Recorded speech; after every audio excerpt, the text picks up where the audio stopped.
ओम शांति।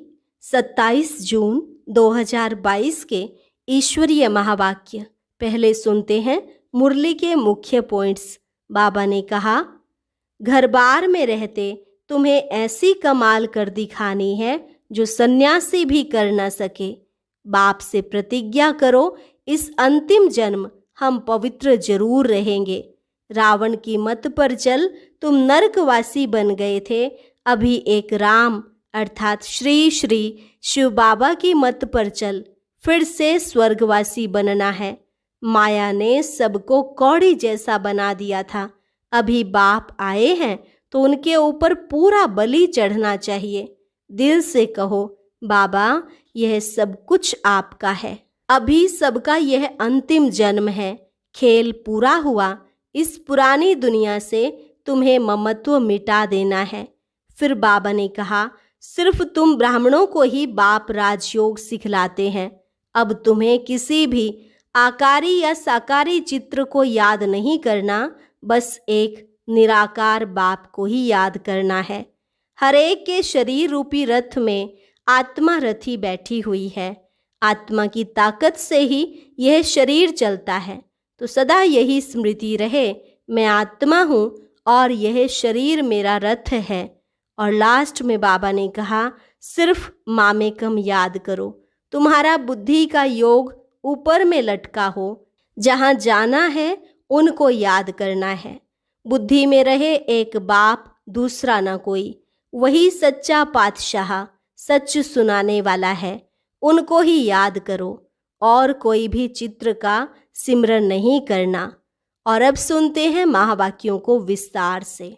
मुरली का सार। मीठे बच्चे, इस शरीर रूपी रथ पर विराजमान आत्मा रथी है। रथी समझकर कर्म करो तो देह अभिमान छूट जाएगा। प्रश्न, बाप के बात करने का ढंग मनुष्यों के ढंग से बिल्कुल ही निराला है, कैसे? उत्तर, बाप इस रथ पर रथी होकर बात करते हैं और आत्माओं से ही बात करते हैं, शरीर को नहीं देखते। मनुष्य ना तो स्वयं को आत्मा समझते और ना आत्मा से बात ही करते। तुम बच्चों को अब यह अभ्यास करना है, किसी भी आकारी व साकारी चित्र को देखते भी नहीं देखो। आत्मा को देखो और एक विदेही को याद करो। गीत, तुम ही हो माता पिता, तुम ही हो बंधु सखा, तुम ही हो। ओम शांति। बच्चों को ओम शांति का अर्थ तो बिल्कुल सहज समझाया जाता है। हर एक बात सहज है। सहज राजाई प्राप्त करनी है। कहाँ के लिए? सतयुग के लिए।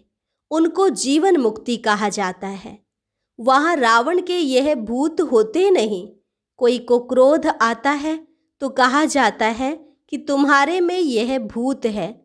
योग का अर्थ है अपने को आत्मा समझ परमात्मा को याद करना। मैं आत्मा हूँ, यह मेरा शरीर है। हर एक के शरीर रूपी रथ में आत्मा रथी बैठी हुई है। आत्मा की ताकत से यह रथ चलता है। आत्मा को यह शरीर घड़ी घड़ी लेना और छोड़ना पड़ता है। यह तो बच्चे जानते हैं। भारत अब दुख धाम है। कुछ समय पहले सुख धाम था। ऑल माइटी गवर्नमेंट थी, क्योंकि ऑल माइटी अथॉरिटी ने भारत में देवताओं के राज्य की स्थापना की। वहाँ एक धर्म था। आज से 5000 वर्ष पहले बरोबर लक्ष्मी नारायण का राज्य था। वह राज्य स्थापन करने वाला जरूर बाप होगा। बाप से उन्हों को वर्षा मिला होगा। इन्हों की आत्मा ने 84 जन्मों का चक्र लगाया है। भारतवासी ही इन वर्णों में आते हैं। शूद्र वर्ण के बाद सर्वोत्तम ब्राह्मण वर्ण आता है। ब्राह्मण वर्ण माना ब्रह्मा के मुख वंशावली। वह ब्राह्मण है कुख वंशावली। वह कह ना सके कि हम ब्रह्मा मुख वंशावली हैं। प्रजापिता ब्रह्मा के जरूर अडोप्टेड चिल्ड्रन होंगे। बच्चे जानते हैं यह भारत पूज्य था, अब पुजारी है। बाप तो सदा पूज्य है, वह आते जरूर हैं पतितों को पावन बनाने। सतयुग है पावन दुनिया, सतयुग में पतित पावनी गंगा यह नाम ही नहीं होगा, क्योंकि वह है ही पावन दुनिया। सभी पुण्य आत्माएं हैं, 9 पाप आत्मा। कलयुग में फिर 9 पुण्य आत्मा, सभी पाप आत्मा है। पुण्य आत्मा पवित्र को कहा जाता है। भारत में ही बहुत दान पुण्य करते हैं। इस समय जब बाप आते हैं तो उनके ऊपर बलि चढ़ते हैं। सन्यासी तो घर बार छोड़ जाते हैं। यहाँ तो कहते हैं बाबा यह सब कुछ आपका है। आपने सतयुग में अथाह धन दिया था, फिर माया ने कौड़ी जैसा बना दिया। अभी यह आत्मा भी पतित हो गई है। तन मन धन सब पतित है। आत्मा पहले पहले पवित्र रहती है, फिर चक्र लगाए पिछाड़ी में तमो प्रधान झूठा जेवर बना है। पार्ट बजाते बजाते पतित बन जाती है। गोल्डन, सिल्वर, कॉपर, आयरन, इन स्टेजेस में मनुष्य को आना है जरूर। गाते भी हैं तुम मात पिता हम बालक तेरे। लक्ष्मी नारायण के आगे भी जाकर यह महिमा करते हैं, परंतु उनको तो अपना एक बच्चा एक बच्ची होती है।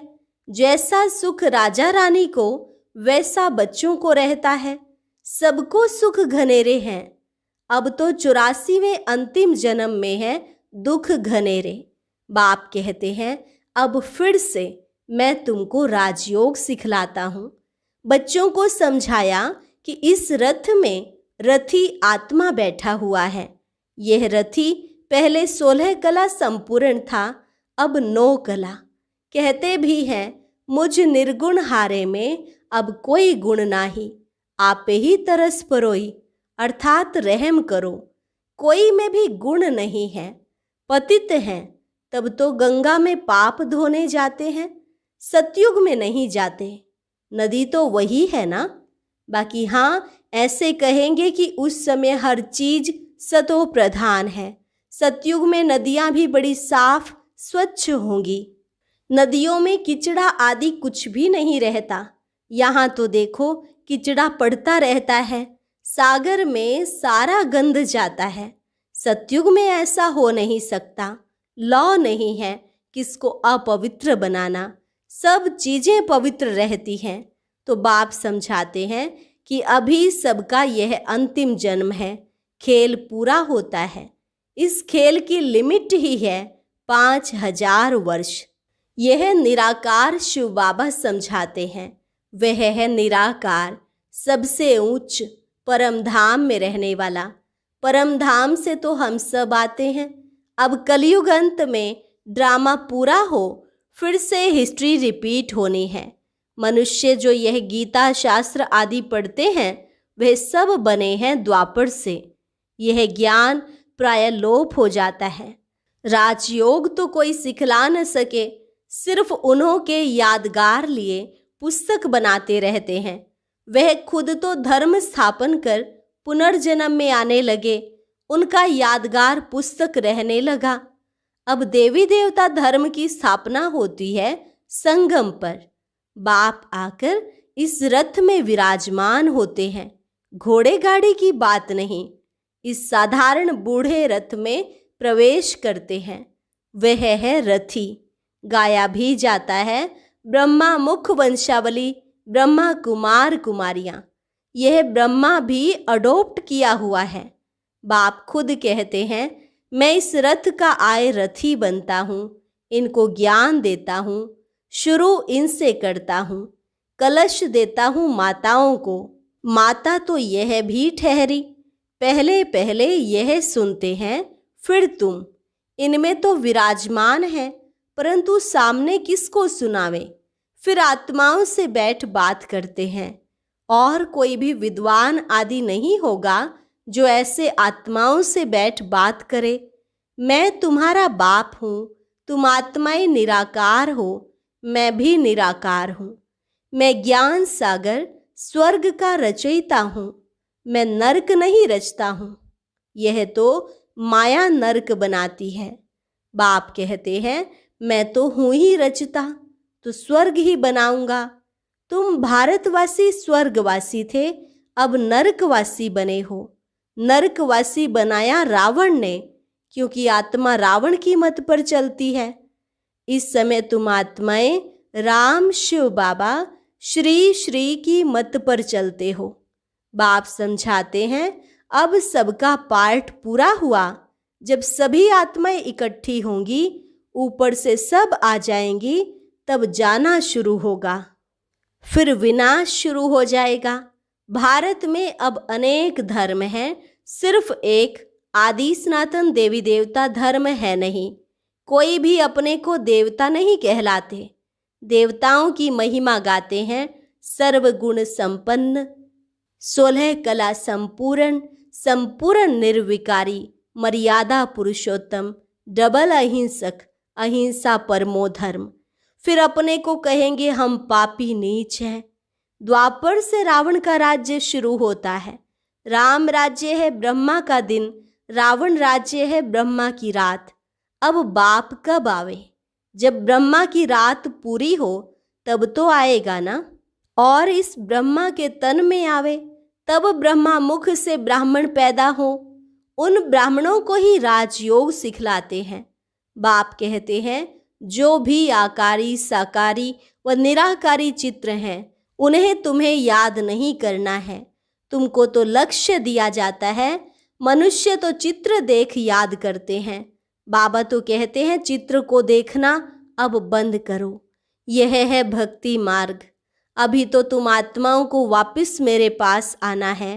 पापों का बोझा सिर पर है, पाप आत्मा बनना ही है।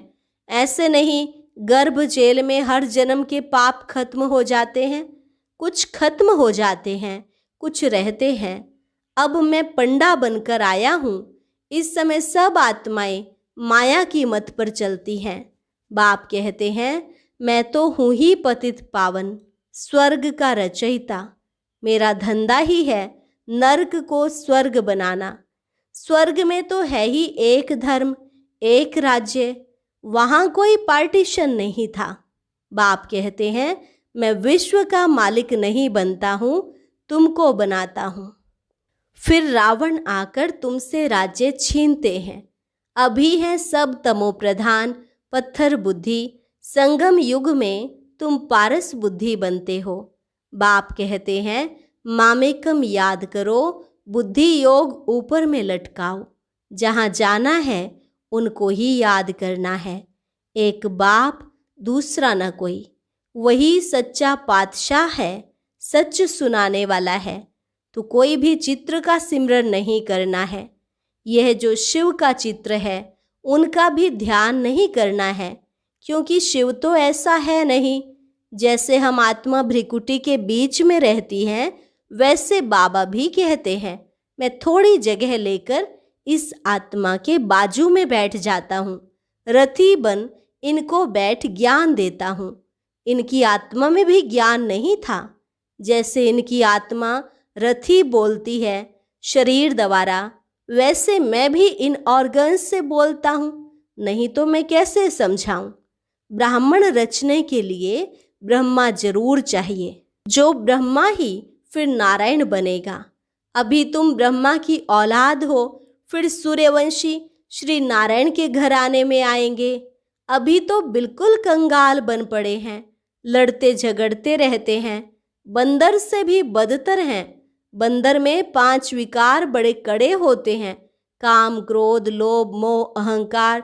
सब विकार बंदर में ऐसे होते हैं जो बात मत पूछो। बच्चा मरेगा तो उनकी हड्डियों को भी छोड़ेगा नहीं। मनुष्य भी आजकल ऐसे ऐसे हैं, बच्चा मरा तो 6-8 मास रोते रहेंगे। सतयुग में तो अकाले मृत्यु होती नहीं, ना कोई रोते पीटते, वहाँ कोई शैतान होता नहीं। बाप इस समय तुम बच्चों से बात कर रहे हैं। घर बार भी भले संभालो, उनमें रहते हुए ऐसी कमाल कर दिखाओ जो सन्यासी कर ना सके। यह सतो प्रधान सन्यास परमात्मा ही सिखलाते हैं। कहते हैं ये पुरानी दुनिया अब खत्म होनी है, इसलिए इससे ममत्व मिटाओ। सभी को वापस जाना है। देह सहित जो भी पुरानी चीजें हैं उनको भूल जाओ। 5 विकार मुझे दे दो। अगर अपवित्र बनेंगे तो पवित्र दुनिया में आ नहीं सकेंगे। बाप से प्रतिज्ञा करो इस अंतिम जन्म के लिए, फिर तो पवित्रता कायम हो ही जाएगी। 63 जन्म तो विष में गोते खाए, एकदम गंदे बन पड़े हो, अपने धर्म कर्म को भूल गए हो। हिंदू धर्म कहते रहते हो, बाप कहते हैं क्यों नहीं समझते हो? भारत स्वर्ग था, हम ही देवता थे। मैंने तुमको राजयोग सिखलाया था, तुम फिर कहते हो कृष्ण ने सिखलाया। क्या कृष्ण सभी का बाप, स्वर्ग का रचयिता है? बाप तो है निराकार, सभी आत्माओं का बाप। फिर उनके लिए कहते हो सर्वव्यापी। शिव शंकर को भी मिला देते हो। शिव तो है परमात्मा। परमात्मा कहते हैं मैं आता ही हूँ देवी देवता धर्म स्थापन करने, जो अभी स्थापन करते हैं। फिर विष्णु के 2 रूप लक्ष्मी नारायण राज्य करेंगे। विष्णु से ही वैष्णव अक्षर निकलता है। आजकल तो सब पाप आत्माएं हैं, वहां यह काम कटारी चलाकर 1-2 का घात नहीं करते हैं। सचखंड स्थापन करने वाला एक ही सतगुरु है, बाकी सब हैं झूठ, बाकी सब हैं डुबोने वाले। संगम और स्वर्ग 1-2 के नजदीक होने के कारण नरक की बात स्वर्ग में ले गए हैं। वास्तव में कंस, रावण आदि सब अभी हैं, वहां यह हो नहीं सकते। तो रथ में जो रथी दिखाते हैं, वास्तव में रथ यह है जिसको नंदीगण भागीरथ भी कहा जाता है। तुम सब अर्जुन हो, तुम्हें कहते इस रथ में मैं आया हूं युद्ध के मैदान में तुमको माया पर जीत प्राप्त कराने। सतयुग में ना रावण होता न जलाते, अब तो रावण को जलाते ही रहेंगे जब तक विनाश नहीं होगा। कितनी भी आपदाएं आएंगी, दशहरे पर रावण को जरूर जलाएंगे। फिर आखिरीन यह रावण संप्रदाय खलास हो जाएगी। सदगति दाता है ही एक, मनुष्य मनुष्य को सदगति दे ना सके। जब इन देवताओं का राज्य था तो सारे विश्व पर इन्हों का ही राज्य था, और धर्म थे ही नहीं। अभी और सब धर्म है, देवताओं का धर्म है नहीं, जिसकी अब स्थापना हो रही है। देवता धर्म वाले ही आकर शूद्र से ब्राह्मण बनेंगे। अच्छा, मीठे मीठे सिक्की लधे बच्चों प्रति माता पिता बाप दादा का याद प्यार और गुड मॉर्निंग। रूहानी बाप की रूहानी बच्चों को नमस्ते। रूहानी बच्चों की रूहानी बाप दादा को नमस्ते नमस्ते, गुड मॉर्निंग। धारणा के लिए मुख्य सार। पहली पॉइंट, सतो प्रधान संन्यास करना है। इस पुरानी दुनिया में रहते इससे ममत्व मिटा देना है। देह सहित जो भी पुरानी चीजें हैं उनको भूल जाना है। दूसरी पॉइंट, अपना बुद्धि योग ऊपर लटकाना है। किसी भी चित्र व देहधारी को याद नहीं करना है, एक बाप का ही सिमरन करना है। वरदान, परमात्मा श्रीमत के आधार पर हर कदम उठाने वाले अविनाशी वर्षे के अधिकारी भव। परमात्मा श्रीमत के आधार पर हर कदम उठाने वाले अविनाशी वर्षे के अधिकारी भव। संगम युग पर आप श्रेष्ठ भाग्यवान आत्माओं को जो परमात्मा श्रीमत मिल रही है, यह श्रीमत ही श्रेष्ठ पालना है। बिना श्रीमत अर्थात परमात्मा पालना के एक कदम भी उठा नहीं सकते। ऐसी पालना सतयुग में भी नहीं मिलेगी। अभी प्रत्यक्ष अनुभव से कहते हो कि हमारा पालनहार स्वयं भगवान है।